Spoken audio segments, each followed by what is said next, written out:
A mist covered the Sierra Mountains like a cloak on that winter morning. John Anderson observed the landscape through the window of his small wooden house, strategically built at the foot of the mountain. At 55, his face carried the marks of someone who had lived intensely, alternating between chosen solitude and memories that insisted on visiting him during the early hours. "Another day, old friend," he murmured to the mountain, as if it could respond. In his calloused hands, John held an old photograph faded by time. In it, a group of scientists posed next to horses with sophisticated equipment. At the center of the image stood an imposing black stallion.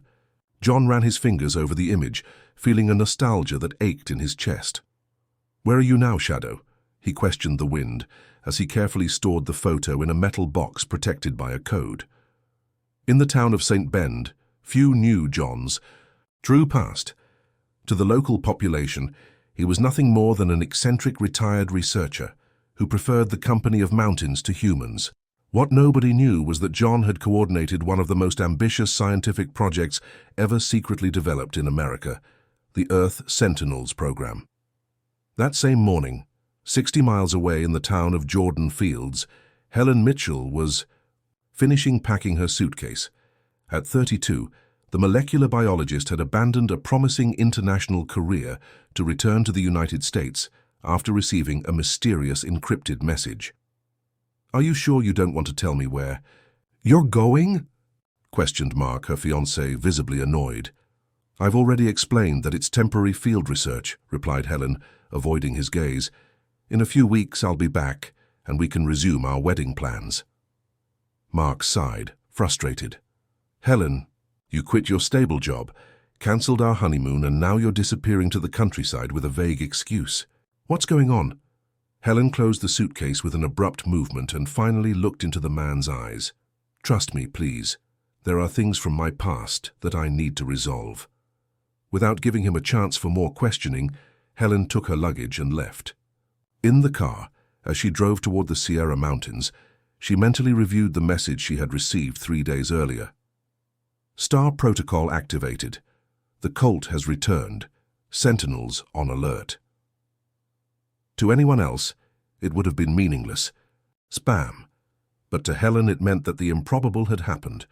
A project she believed had been completely dismantled 15 years ago was, somehow, operational again. Meanwhile, in the depths of the Sierra forest, the herd of wild horses moved, in perfect synchrony. Leading them, the majestic black stallion cut the path with calculated precision. Shadow wasn't just the leader, he was the guardian of a secret that, for more than a decade, had remained hidden from human eyes. In a valley protected by natural rock formations, hidden under layers of dense vegetation, a camouflaged metallic structure housed the most unlikely of scenarios, a boy of approximately 10 years playing peacefully among the horses. Michael, with his curious and expressive eyes, possessed a connection with the animals that defied any conventional explanation. "Shadow's back!" exclaimed the boy enthusiastically upon spotting the black stallion approaching. The golden-coated mare, which was grazing near the boy, raised her head in alert. Star, as Michael called her, had been his main caretaker since he was a baby. The relationship between them transcended common human understanding. The stallion approached Michael slowly, lowering his muzzle so the boy could touch him. His intelligent eyes seemed to communicate something urgent. "What is it? Did you see someone?" asked Michael, as if he really expected an answer. At that moment, sensors hidden in the vegetation detected unusual movements approaching the secret valley. The return of John Anderson and Helen Mitchell's imminent arrival were about to reconnect pieces of a puzzle that had begun long before Michael's birth. If you found this story interesting, don't forget to subscribe to our channel and give it a like. Tell us what city you're watching from. We continue. Helen parked her car in the small village near the base of the mountain and continued on foot along the trail least used by tourists. Her steps were decisive, as if the path were engraved in her memory. She wore practical clothes and carried a backpack with essential equipment. The sun was beginning to set when she spotted a small cabin partially hidden among the trees. She approached cautiously and knocked on the door 3 times, paused, and then 2 more times. an old code from the project. Seconds later, the door opened, revealing John Anderson, whose eyes widened in recognition. "Helen," he murmured, visibly impacted. "After all these years—" "The protocol was activated, John," she said, entering without waiting for an invitation. "We need to talk." The interior of the cabin was simple but filled with disguised technology. Maps of the mountain range covered an entire wall with markings and annotations that would only make sense to trained eyes. "I thought you had abandoned the project definitively," commented John, serving her mountain herb tea. Helen took a sip before responding. "And I did. I rebuilt my life, I'm engaged, I have a career, but you know how it works, once a sentinel, always a sentinel." John nodded with a distant look. "So, the sensors really detected he survived?" "Apparently so," replied Helen, taking a tablet, with complex graphics from her backpack. "The patterns are unmistakable. Someone activated the central system of the main underground base, and the registered DNA matches Michael's." John ran his hands over his wrinkled face, trying to process the information. Impossible. The road accident. The parents. Nobody could. "Unless the contingency plan worked," completed Helen. "Remember what Dr. Eliza always said. In case of human failure, trust the sentinels." John rose abruptly and walked to the map. "If he's alive, he must be here." He pointed to an isolated region marked with red ink. "Echo Valley. It's the only place where the herd could have kept him, protected for so long." Meanwhile, in the valley, Michael wandered through the underground base he called home. The place was a fascinating mixture of technology and nature, with advanced systems that integrated perfectly with the environment. Entire areas were dedicated to the study and preservation of local fauna and flora, and Michael knew every inch of that space. "Star is restless," Michael commented to Theo, a young brown horse that always accompanied him on his explorations. "You feel it too, don't you? Something is changing." The boy stroked the animal's mane and headed to one of the control panels. From a very young age, he had learned to operate those systems, as if the knowledge had been transmitted to him almost instinctively. The truth was that the horses, especially Shadow and Star, had taught him through complex interactions that Michael didn't even realize were extraordinary. "Let's check the perimeters," he said, activating monitors that showed images of the valley borders. That's when he noticed unusual movements in one of the sectors. 2 humans were deliberately walking toward the valley, following a route that few knew. Michael had never interacted with other humans, besides those he occasionally spotted from a distance during his rare expeditions to the limits of the territory. "We need to alert Shadow," he said, his voice slightly trembling. On the way to the valley, John and Helen faced the dense vegetation with the determination of those who know exactly where they're going. "The project should never have been interrupted," commented John, cutting some vines that blocked the passage. "We were on the threshold of something revolutionary." "It was considered too dangerous," replied Helen, "creating horses with advanced cognitive abilities and establishing interspecies communication at profound levels. The government feared the implications." "The government feared losing control," corrected John with bitterness. "True communication between species has always existed. We merely perfected it." Suddenly, a powerful neigh echoed through the forest, making them stop. In the clearing ahead, imposing and proud, Shadow observed them. John's heart accelerated upon recognizing his old companion. "My God, it's really him," he whispered. The Black Stallion maintained his distance, analyzing them with a disturbing intelligence in his eyes. Behind him, half hidden among the trees, a boy observed the scene with curiosity and apprehension. "John," called Helen in a low voice, "look there." The man directed his gaze to where she was pointing and felt the air leave his lungs. After 10 years, they finally found Michael, the last link of the Sentinel project, created not only to establish communication between humans and animals, but for something much greater, to save nature itself through this unlikely alliance. The silence that hung over the clearing seemed to amplify every noise in the forest. Michael, partially hidden behind a tree, studied the strangers with attentive eyes. He had never directly interacted with other humans, although he knew of their existence through the base's archives and rare distant observations.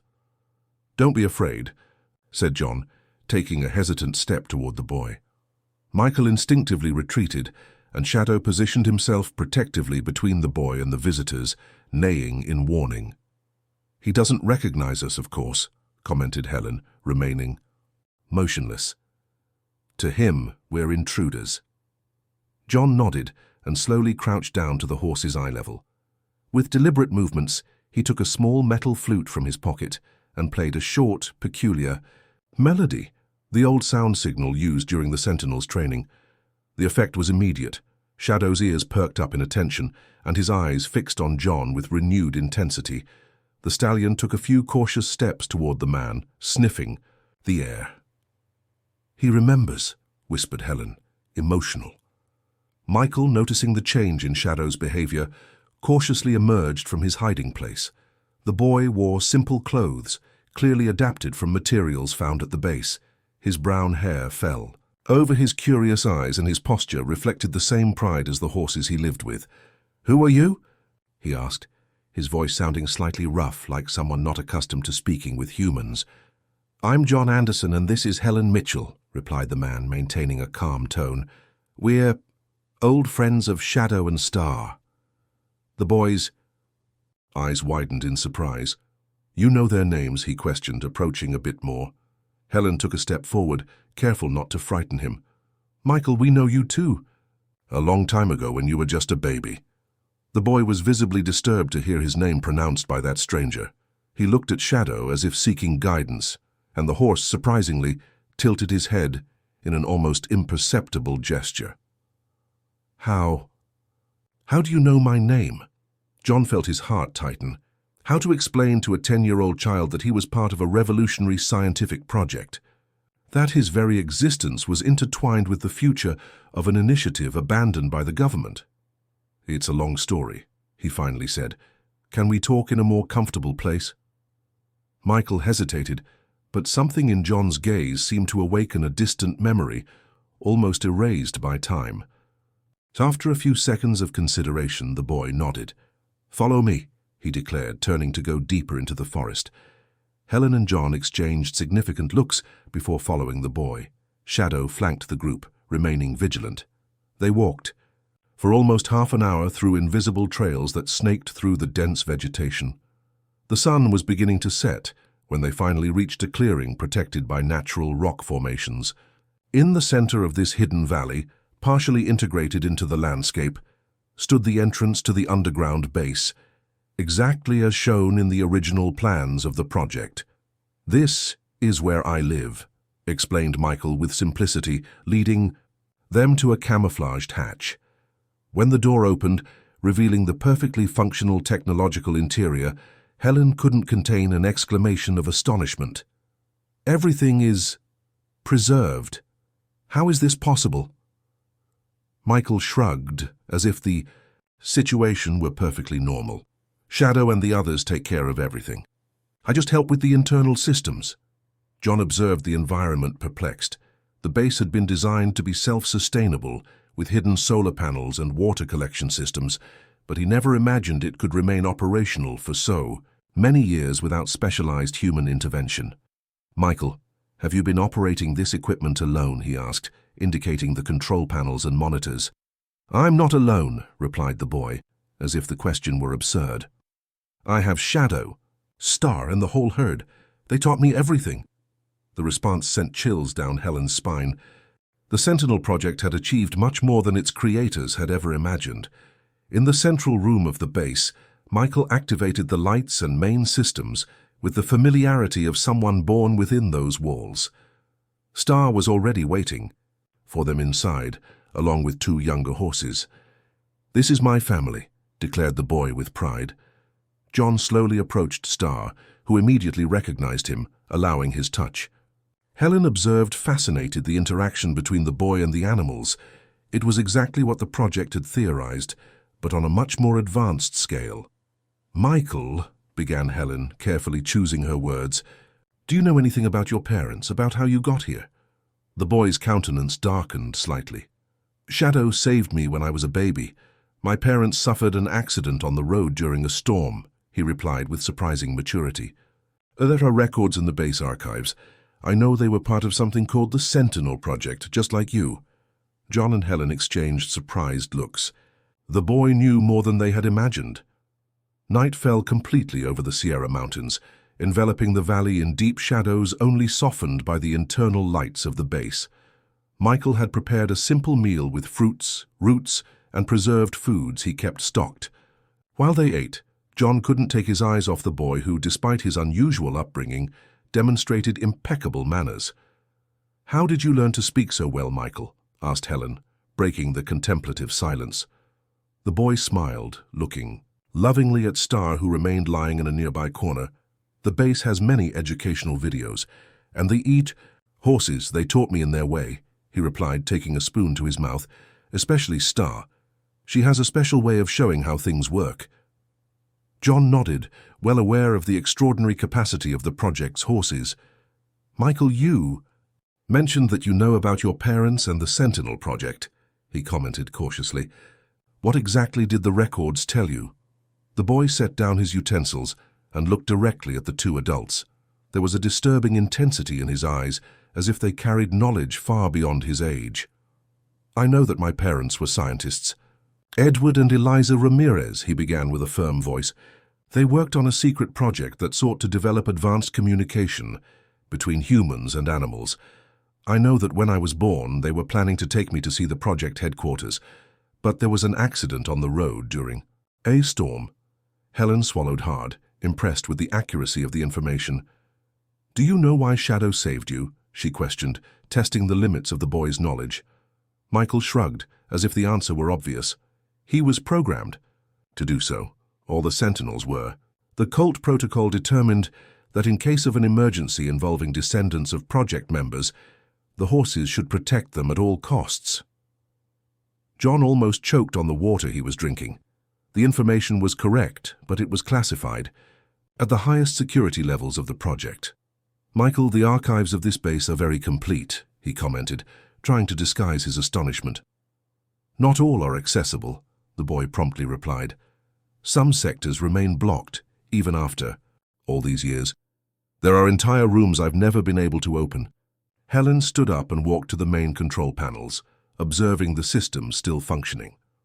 "This base was designed to be the heart of the project," she explained. "If there are blocked areas, it's because they contain information that can only be accessed with specific authorization." "Like yours and John's?" asked Michael perceptively. The adults exchanged significant looks. The boy was much more astute than they had anticipated. "Yes," confirmed John. "Helen and I had maximum level access. I was the training coordinator for the horses, and Helen, the cognitive genetics specialist," completed Michael, surprising them again. "I saw your photos in the archives." A heavy silence filled the environment as John carefully considered his next words. The boy deserved to know the truth, but how to explain something so complex to a 10-year-old child? "Michael, the Sentinel Project was much more than communication between species," he began slowly. "It was an attempt to create a new form of balance between man and nature. The horses weren't just trained, they were genetically modified to develop specific cognitive abilities." The boy didn't seem surprised. "I know that. That's why Shadow and Star are different. They understand complex concepts. They can interpret information and make decisions based on pre-established parameters." Helen approached and sat down again. "What you may not know is that you're also part of the project, Michael, in a very special way." The boy's eyes narrowed slightly. "What do you mean?" John took a deep breath before continuing. "Your parents weren't taking you to get to know the project," he explained gently. "They were taking you to be integrated into it. You were genetically prepared, even before birth, to establish an advanced neural connection with the Sentinels." The shock on Michael's face was visible. His hands began to tremble slightly. "Are you saying I was modified, like the horses?" "Not exactly," Helen quickly intervened. "Your parents introduced specific genetic markers that would facilitate your interaction with the enhanced animals. That's why you can understand them so well, why you learned to speak even when raised by them." Your mind was designed to establish bridges where barriers between species normally exist. Michael rose abruptly, visibly disturbed.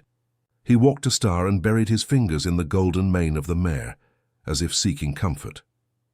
Why are you telling me this now? Why did you come back after so long? John approached the boy cautiously. Because the base's security system was recently reactivated, sending an alert signal to all former members of the project, he explained. And also because you're no longer safe here, Michael. The boy looked at him with apprehension. What do you mean? Someone else received the signal, replied Helen somberly. Someone who never believed that the project should have been terminated, and who would do anything to regain control. And now they know you exist. If you found this story interesting, don't forget to subscribe to our channel and give it a like. Tell us what city you're watching from. We continue. The following. Morning brought a dense fog that hovered over the valley like a natural protective cloak. Michael had slept little, his mind bubbling with the revelations from the night before. He was now at the entrance of the base, observing Shadow and other horses that peacefully grazed in the clearing. John approached silently, offering him a cup of hot tea. I couldn't sleep well, confessed the boy, accepting the drink. Understandable, replied John. It's not every day that you discover you're part of a revolutionary scientific project. Michael took a sip of the tea, his eyes never leaving the horses. Who's after me? He asked directly, surprising John with his objectivity. The man sighed, pondering how much he should reveal. Victor Morgan, he finally answered. He was the main financier of the project and never accepted the termination of the research when the government ordered the end of the program. He believed we were about to achieve something revolutionary and that stopping would be an unforgivable setback. And he was right, wasn't he? Questioned Michael with insight. After all, look at me and the horses. The project worked. John slowly shook his head. Victor didn't care about the balance we sought between man and nature. He saw the Sentinels only as tools, potential weapons, strategic advantages. When the project was officially terminated, he tried to take some of the horses to continue private research. That's when Shadow led the herd's escape to freedom. Michael's eyes brightened with understanding. Was that when the Sentinels' revolution began? The archives mention something like that, but many details are corrupted. Yes, confirmed John. The horses had developed enough intelligence to understand the danger of remaining under Victor's control. They escaped, taking crucial project data with them. We never imagined they could survive alone for so long, much less raise a human. Helen joined them, carrying a tablet with information. The external sensors detected movement approximately 6 miles from here, she informed, concerned. By the pattern of displacement, they're people with professional equipment, probably hired by Victor. John was immediately alert. How much time do we have? With this dense vegetation, maybe a day, no more than that, estimated Helen. And there's another problem. From what I've been able to access in the base systems, there are protocols that even we didn't know about. The horses didn't just save Michael, they prepared him for something specific. Something called Genesis Protocol. Michael frowned, confused. I've never heard of that protocol. Because it's in the blocked areas, explained Helen. We need your help to access them, Michael. Your biometric signature, combined with ours, can unlock the central system. The boy hesitated, looking at Shadow as if seeking guidance. The black stallion slowly approached, fixing his intelligent eyes on the boy. For a moment there seemed to be a silent communication between them. He wants me to trust you, said Michael finally. So I will trust. In the control center of the base, the three positioned themselves in front of the main panel. Helen guided Michael to place his hand on the biometric scanner while she and John entered access codes on adjacent terminals. The system emitted a low hum, and after a few seconds of processing, the lights changed to a bluish tone. A female voice, clearly synthetic, echoed through the speakers. Genesis Protocol activated.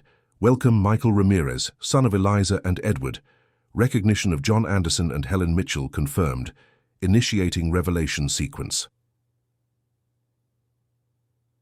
A hidden Compartment in the wall opened, revealing a room that none of them knew about, not even John and Helen, who had helped design the base.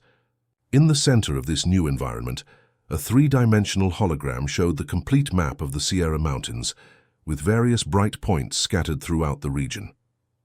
These are the 23 preservation corps established by the Sentinels over the past 10 years, continued the synthetic voice. Each corps is guarded by a herd of enhanced horses and protects endangered species, rare seeds, and crucial climate data. The three observed open-mouthed at the revelation. "My God," murmured Helen. "They created an autonomous preservation network, exactly what the project originally intended." John approached the hologram, studying the marked points. And by the strategic positioning, they seemed to form a natural barrier against deforestation and predatory human invasion. Michael touched one of the luminous points, making it expand, and showed detailed images of a preserved area where mountain lions lived protected. "Is this what I was prepared for?" he asked, his voice mixing amazement and pride. "To help protect all this?" "Affirmative," replied the system's voice. "Michael." Ramirez was genetically prepared to serve as a bridge between the Sentinels and humanity. His function is to ensure the continuity of the project and expand the preservation network. The moment of admiration was interrupted by a strident alarm. The base's lights flashed red, and the security monitors showed disturbing images. Drones were flying over the external perimeter of the valley, and armed men with advanced equipment were rapidly approaching. "They found us," declared Helen, tense. "Much faster than we anticipated." John ran to the main control panel. "We need to activate the base defenses and prepare an evacuation plan. Michael is the maximum priority now." On the surface, Shadow and the other horses were already organizing in a defensive formation, demonstrating impressive coordination. Star entered the base urgently, neighing. "She says there's a safe path through the west side of the valley," translated Michael naturally, and then realized he had perfectly understood what the mayor had communicated. "Wait, how did I—" "The Genesis Protocol," explained Helen quickly, gathering essential equipment. "It must have activated latent capabilities in you. Direct communication was always the final goal of the project." The forest transformed into a labyrinth of shadows and mist as Michael, mounted on Star, followed Shadow through almost invisible trails. John and Helen accompanied them, each riding one of the younger horses from the herd. The ease with which the animals moved across the rugged terrain was impressive, jumping obstacles, avoiding low branches, and choosing paths that would be imperceptible to ordinary human eyes. "Where are we going?" asked Helen, holding firmly to the mane of the chestnut horse carrying her. "To the second corps," replied Michael, his voice demonstrating surprising confidence. "It's the closest and has better protected infrastructure. Shadow is coordinating with the other herds to create distractions along the way." John observed the boy with growing admiration. It was evident that the Genesis Protocol had awakened latent abilities in Michael. His communication with the horses now seemed fluid and natural, as if conversing with other humans. "How are you feeling?" asked John when they briefly stopped, so the horses could drink water from a stream. Michael dismounted and wiped his sweaty forehead. "Different. It's as if something that was sleeping inside me has awakened. I can understand not only what Shadow and Star want to say, but also what they're feeling." He paused, looking at the sky between the treetops. "And I can feel the forest in a new way, as if each tree, each animal, were part of something bigger, something alive and connected." Helen approached, quickly checking a small tracking device. "The drones have temporarily retreated, but Victor's men are dividing to cover more ground," she informed. "We have to continue." As they remounted, a distant sound of a helicopter made the horses instantly alert. Michael closed his eyes, for a moment, as if deeply concentrating. "Shadow says we need to change route," he announced. "There are more men coming from the north. They're using thermal equipment to track movements in the forest." John frowned, concerned.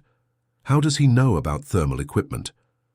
"The horses have been monitoring Victor and his men for years," explained Michael. "They learn, observe, adapt." Part of the Sentinels program was exactly this capacity for processing and analyzing information.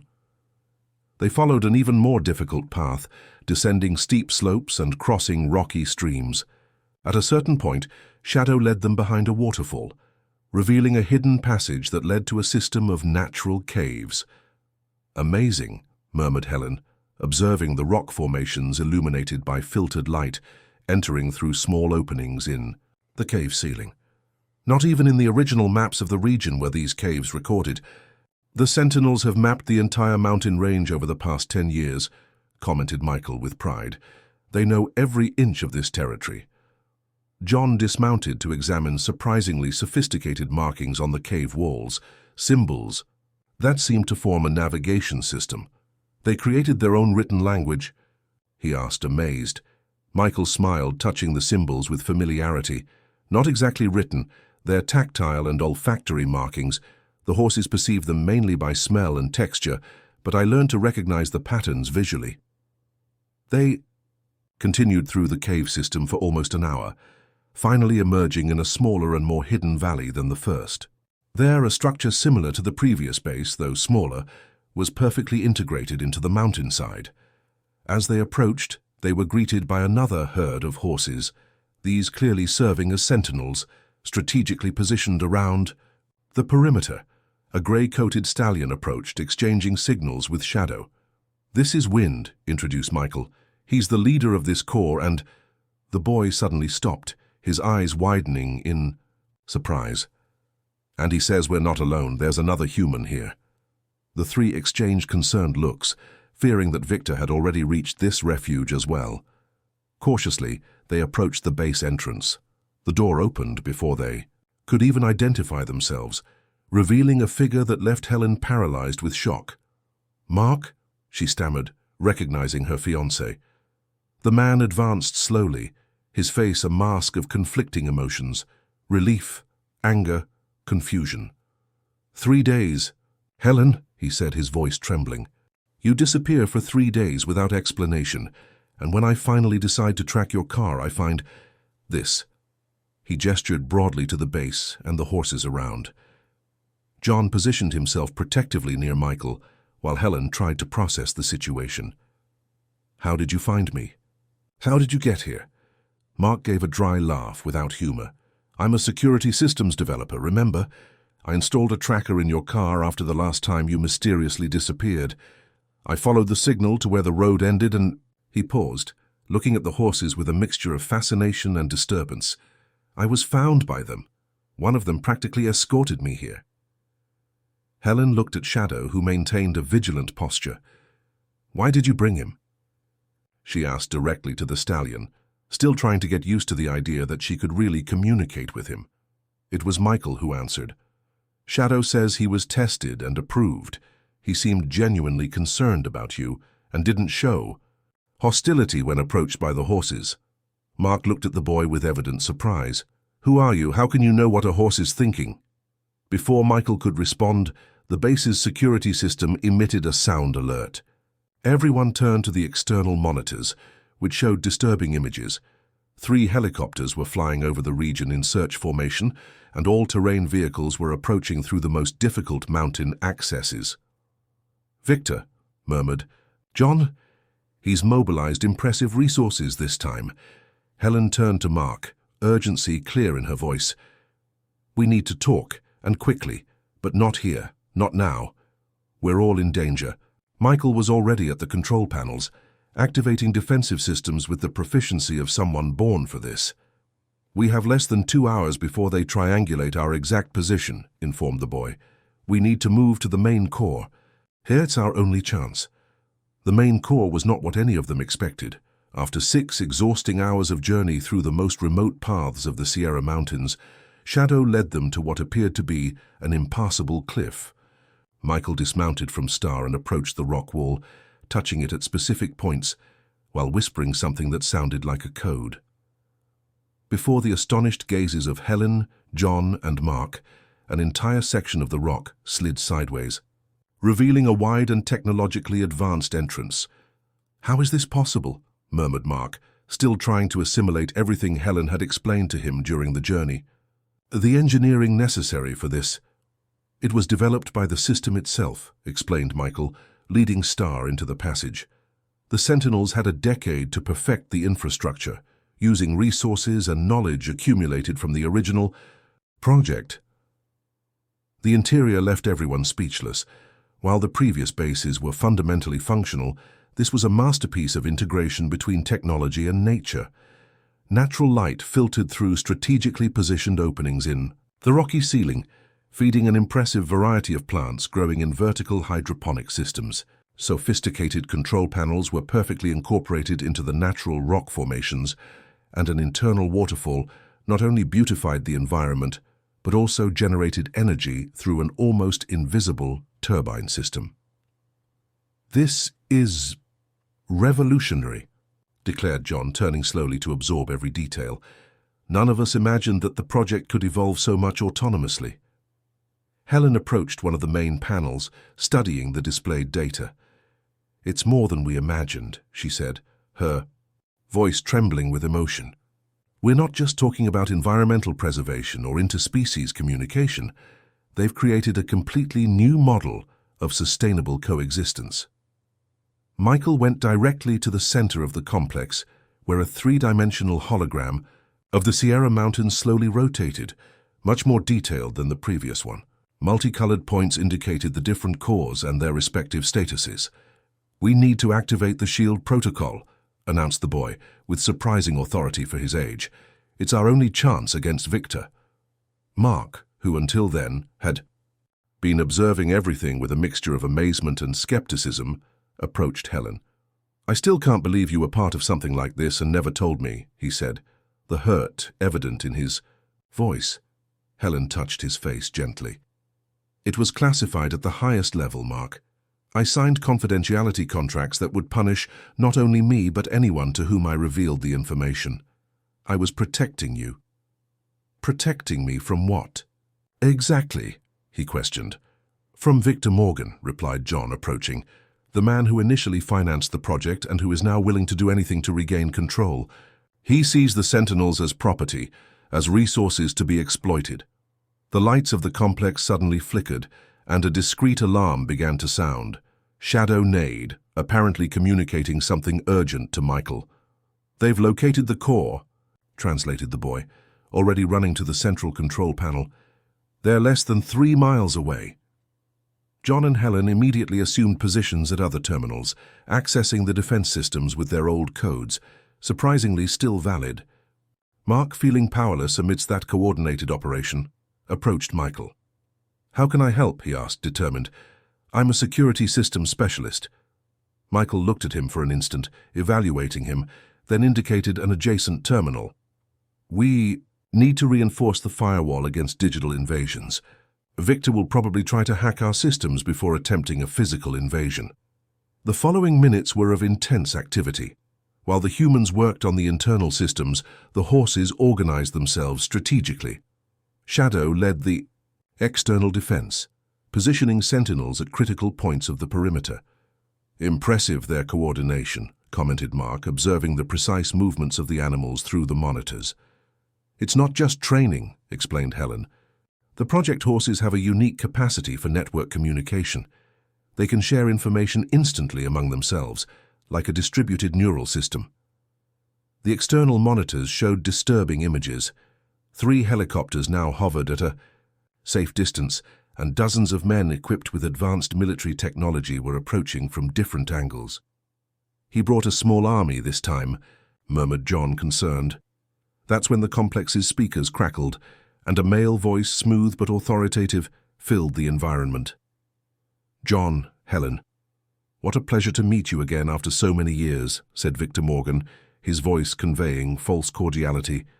"And I believe you also have young Michael Ramirez with you, the prodigy child of the Sentinel project." Michael looked at the adults, alarmed. How did Victor know his full name? "We don't need an unnecessary confrontation," continued the voice. "All I ask is access to what is legitimately mine. After all, I was the one who financed the development of this extraordinary technology." John activated the external communication system. "The Sentinels are not property, Victor.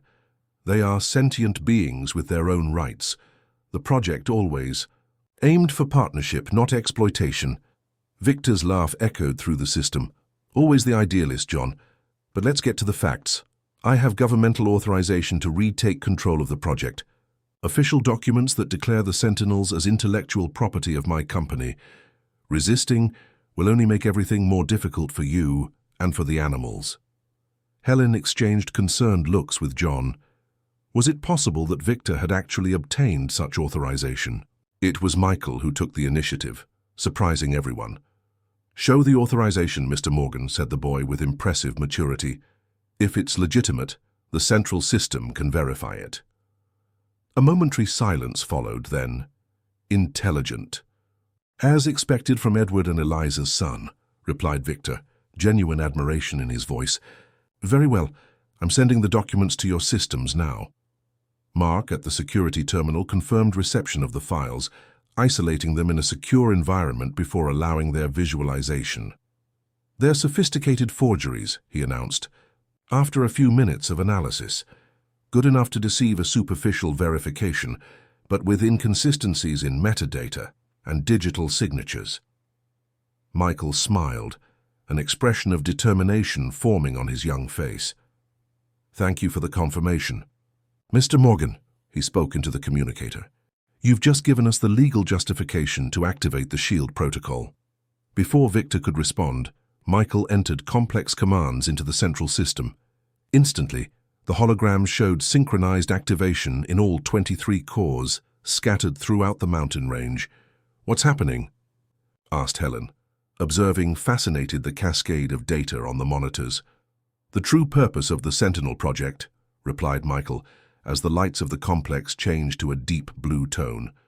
"The creation of an autonomous and self-protected reserve, legally recognized by international treaties on environmental preservation and rights of non-human sentient species."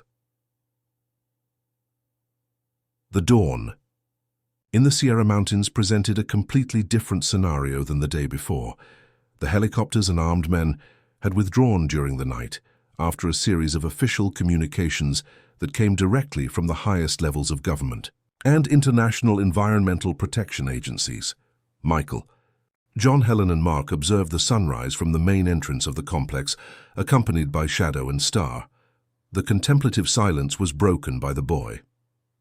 "So this was my parents' plan from the beginning? To create a reserve protected by international law?" John nodded, his eyes scanning the mountainous horizon. "Edward and Eliza were always visionaries. While most of us saw the Sentinel project as a communication bridge between species, they envisioned something much greater, the possibility of establishing a new model of preservation where the animals themselves would be the guardians." Helen approached, gently placing her hand on Michael's shoulder. "The Genesis protocol that we activated wasn't just about awakening your latent abilities to communicate with the Sentinels, Michael. It was the final key to an extremely sophisticated, legal arrangement that your parents structured with help from international law experts.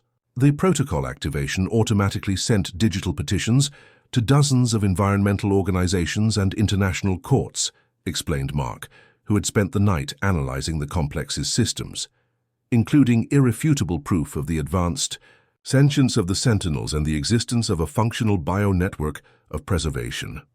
Michael looked at Shadow, understanding deepening in his young face. "So when you saved me from the accident, it wasn't just to protect me. It was part of a much bigger plan." The black stallion approached, gently touching his muzzle to the boy's face. Michael closed his eyes as if listening attentively to something only he could hear. "He says my parents entrusted him not only with my life, but with the future of the project," translated the boy, emotion transparent in his voice. "All these years the horses were preparing me for this moment, waiting until I was ready, and the conditions were ideal." "And Victor?" asked Mark, still concerned. "Will he simply give up?" John smiled for the first time in many days. "Victor? Morgan is many things, but he's not a fool. With the SHIELD protocol activated, the Sierra Mountains have just become the first autonomous sentient reserve in the world, protected by treaties that he himself helped draft in the initial stages. of the project, ironically, Helen consulted the tablet she kept with her. The news is already spreading globally. Scientists, environmentalists, and government representatives are requesting permission to visit the reserve. In a few hours, this place will become the center of a revolution in how we understand the relationship between humans and animals. Michael seemed slightly apprehensive at the prospect. So many people will come here. Won't it be dangerous for the horses and everything they've built? Star neighed softly, approaching. The boy stroked her, listening to her silent communication. She says this was always the goal, he translated, not just to create an isolated sanctuary, but a model that can be replicated, an example of how interspecies cooperation can work. The Sentinels are ready to share what they've learned. Mark, who was still adapting to the idea of sentient horses capable of long-term strategic planning, shook his head in admiration. It's amazing to think they foresaw all this so many years ago. The patience, the long-term vision. It's something that we humans often don't understand, commented John. Our time perspective is very limited, very immediate. The Sentinels developed a different understanding of progress and planning. Helen smiled at Michael. And that's why you're so important, Michael.